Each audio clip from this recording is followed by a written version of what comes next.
Do you want straight teeth, but you don't want to do braces everywhere? Is it possible? Thanks to our viewer, thanks to our channel contributor who asked the question, can you get some information about braces on top or bottom only? That's what this video is about today. So stay tuned. I'm going to show you a really neat case where we did braces on the bottom teeth only for this individual. Be sure to leave a comment if you had braces on either the top or the bottom only, and tell us how long it took, tell us all about it. Okay, so before we get to the case, let's talk about a few important things. Remember, this is what we consider the orthodontic ideal from a cosmetic, functional, and stability standpoint. That means when you have a bite relationship where your top teeth and your bottom teeth, they have this mesh almost. Look at this. This is forward. Okay, see? They're like hitting on top of each other versus right here, you get that interdigitation, right? Very nice. Not like this, no spaces in between. You get that, right? That's maximum intercuspation. That's what we're shooting for, all right? When you have that class 1 relationship interdigitation or the maximum intercuspation, usually that means that our overbite, what orthodontists call overjet, is very minimal, all right? That our top teeth aren't way out here or our bottom teeth aren't way out here, right? Underbite, overbite, what we call overjet, all right? It's nice and tight, got good coupling, right? This is arguably the most functional. Now, most stable. When your teeth come together like this, that provides or can provide stability for your,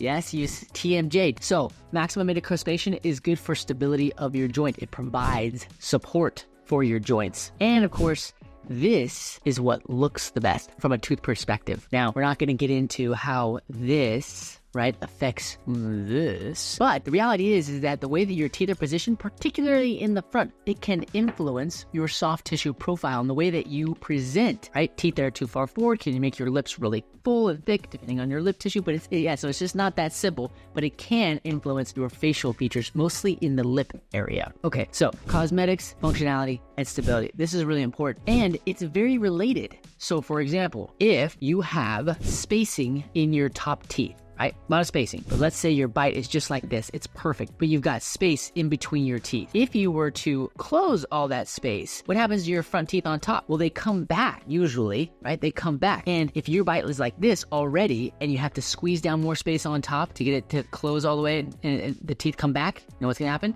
You go into like an edge-to-edge bite where your teeth hit like that, and that's not good. It's not gonna feel good. It's gonna maybe make it so that your teeth in the front don't touch or your teeth in the back don't touch. And either you posture forward like this, or just because depending on how much space you have, you could go into an underbite. So there is a relationship between the top and the bottom teeth. Doing braces in just one arch may not be that simple, okay? If you have lots of space on your top teeth and you have excessive overbite, right, like this, then closing the space on the top teeth, right, and only working on the top, that may not be crazy because you pull it back and it gets you closer to what is more ideal, at least in the front. Now, what about on the bottom? For the bottom, let's say you have lots of crowding on the bottom. Right here, it's really straight. But let's say you're all like, and you want to straighten those teeth up, but the top look really nice. Well, we just talked about if you have space and you close it down, it pulls back, right? So that's not good on the top if your bite is already good. But if you have crowding on the bottom and your bite is good, when you line up crowded teeth, you know what happens there? Well, the sides usually get wider and the front teeth come forward. It's called flaring. And so if you have a good bite already and no room, no excess overjet, and you have crowding on the bottom, you try to line it up, guess what's gonna happen? Underbite again, okay? Because your bottom teeth are coming forward and you're not doing anything on the top, and that's going to lead to a poor bite relationship. Not ideal. I'm sure there are some people that still choose to do that. Don't recommend it. So the point of sharing all those things with you is to note, right? I know you're being patient. I'm going to show you this. It's a good case, okay? It's going to show you that it is possible, but it's important to note that all the brands out there, like Bite, the direct-to-consumer aligners, Smile Direct Club was a big one for a while. These individuals that are suggesting, sometimes even the dentists do it, that you should just straighten up your teeth wherever they are. It may not be that simple, and you could put yourself into a position where your bite is now compromised because you didn't take into consideration that the top jaw and the bottom jaw and the teeth are related, and they can have impact on the way they fit together. So without further ado, let me show you a case where we did in fact do lower braces only. Patient came in, top teeth looked really good, and hey doc, what can we do for the bottom teeth? And it is exactly the case we just described. Crowded on the bottom, straight teeth on the top. What are we gonna do? I just said that you might go into an underbite. I'll show you what we did. So, sorry, the picture's a little crooked, but this is the way the patient presented. okay? Had a good bite on the side I can show you in just a second, but this is the front bite. You can see that we've got crowding right here, and the top teeth appear to be pretty straight. Here's the side bite. It could have been more to the angle to the side so you can see, but the top canine right here and the bottom canine right here, and then you've got that interdigitation in the back on this side. Good mesh. Same thing on this side, right? You can see the top tooth right behind the bottom canine, and then the interdigitation, it fits together.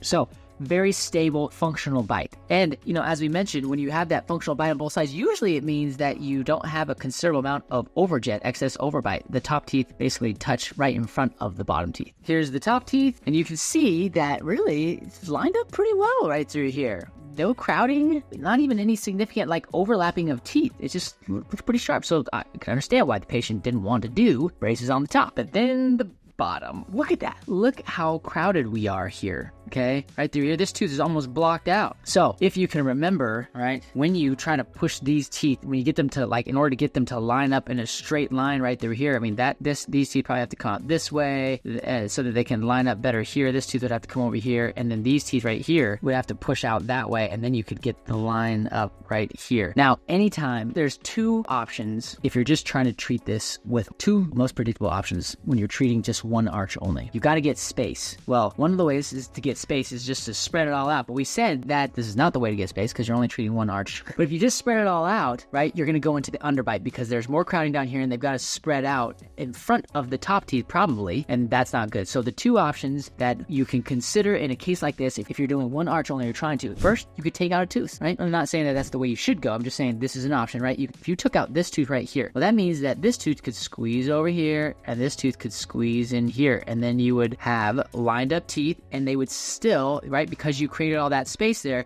you would still have those bottom teeth that fit behind the top teeth. So that's one option. The second option is what we call IPR. You can check out all the videos about IPR. It's where you go in between, you shave in between each of these teeth, or not each of them necessarily, but just you have a pattern for shaving in between the teeth to try and make them skinnier so that they can fit into a line without having to go so far forward. It's basically a variation of taking out a whole tooth. So instead of taking out a whole tooth, you make this tooth a little bit skinnier, this tooth a little bit skinnier, skinnier. And you're like, oh my gosh, what about the health of the teeth? That's for another time. But just know that it's not a major risk, generally speaking. Okay, so here is our final result. Took us about a year. We spent about a year's worth of time. And what we elected to do, the patient elected to do, is to do the shaving in between the teeth. One other thought is that whenever you have lots of crowding like that in the front, you always want to take a peek at the gum tissue, right? To make sure that you've got enough thick gum tissue to prevent gum recession when you move the teeth out. Otherwise, you might want to consider visiting with a periodontist. So this is what it looks like afterwards. Nice. The bite was maintained, both sides. I'm not going to show you that, but it was, and there you have it. Okay, patient elected to do a glued-in retainer that we do on each tooth right there, and it holds the teeth. But we went in through and we made the teeth,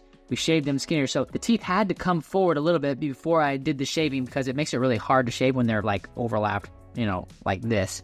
It's hard to get on the sides, so you kind of spread them out a little bit, and then once you get to kind of straight, then you go in between, you create more space. And this allowed us to keep the bottom teeth behind the top teeth. Well, there you have it. Can you do braces or Invisalign in one arch only? The answer is yes, but it may not be that simple. Just make sure you understand the options and the potential risks. And for those of you out there who are considering direct-to-consumer products or even going through their dentist, just make sure you're getting all the information. You don't want to end up trying to straighten the teeth up and then all of a sudden you've got an underbite. Like I said, if you have had one arch only treatment, feel free to share. Let them know how long it took, what you did, what options you considered. If you know somebody who is interested in just touching up something on the top or the bottom, or just needs information about straightening their teeth, tell them to come find us. Share this video with them. Otherwise, don't forget to subscribe to the channel so that we can continue to open your eyes. The wonderful world of straight teeth and beautiful bites. That's all I've got. Just a little PFO so you know where you're going. Packard out.